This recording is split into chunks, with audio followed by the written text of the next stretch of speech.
A las pocas horas de haber desayunado, decenas de personas comenzaron a caer enfermas en las calles de Chiquinquirá, Colombia. Pero una niña de apenas 9 años probó el pan y dijo: Este pan sabe como envenenado. Lo que ocurrió después se convertiría en una de las tragedias más oscuras de la historia colombiana.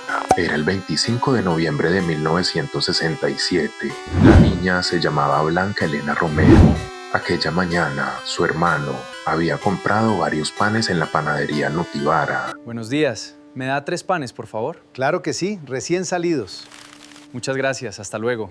Blanca probó uno. El sabor le pareció extraño, algo no estaba bien. Inmediatamente le dijo a su familia que el pan sabía a veneno. Este pan sabe a veneno.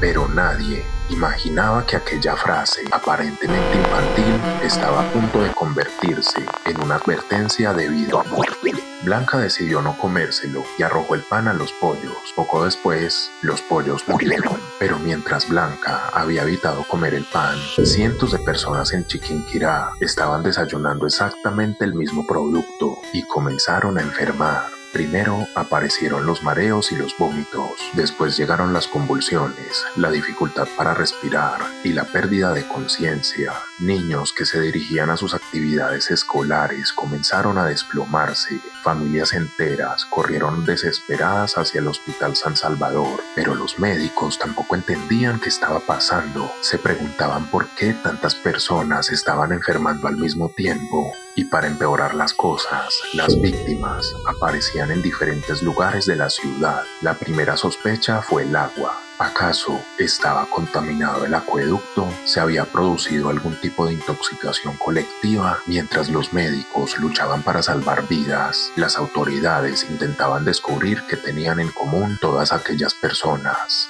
Pero entonces apareció una pista: el pan. Muchos de los intoxicados habían comido pan de la panadería Nutibara, pero faltaba descubrir cómo había llegado el veneno hasta allí, y la respuesta comenzaría un día antes. El 24 de noviembre, un camión salió de Bogotá transportando harina destinada a Chiquinquirá, pero el mismo vehículo llevaba también Folidol, un potente insecticida a base de metilparatión. Y durante el viaje, una de las cajas con esta sustancia cayó sobre los sacos de harina. Uno de los frascos se rompió y el veneno comenzó a impregnar la harina. El camión llegó a Chiquinquirá. Los sacos fueron llevados hasta la panadería Nutibara y, sin saber lo que contenían, esa harina terminó convirtiéndose en pan.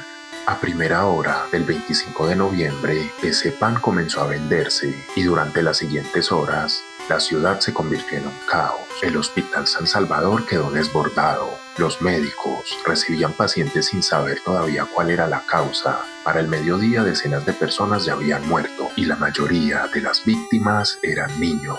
Las cifras históricas varían según la fuente, pero se habla de más de 70 fallecidos y alrededor de 800 intoxicados. Finalmente llegaron especialistas desde Bogotá. Se tomaron muestras del agua, de los alimentos y del pan. El problema estaba en el pan. La harina había sido contaminada con Folidol y entonces aquella frase de Blanca Elena adquirió un significado aterrador. Este pan sabe como envenenado. Una niña de 9 años, por puro sentido común, había detectado algo que los adultos todavía no podían explicar. Las autoridades retiraron el pan y la harina que quedaban, pero para muchas familias ya era demasiado tarde. Lo más perturbador de la tragedia de Chiquinquirá es que nadie necesitó querer hacerle daño a alguien. Un frasco roto, un camión, unos sacos de harina, una panadería y una serie de errores fueron suficientes para convertir el desayuno de cientos de personas en una tragedia. Y quizá la pregunta más inquietante de toda esta historia sea esta: ¿cuántas vidas se habían salvado si aquel día los adultos hubieran escuchado a Blanca Elena cuando dijo: Este pan sabe como envenenado? Si esta historia te gustó, recuerda seguirnos para una dosis más de Datopamina.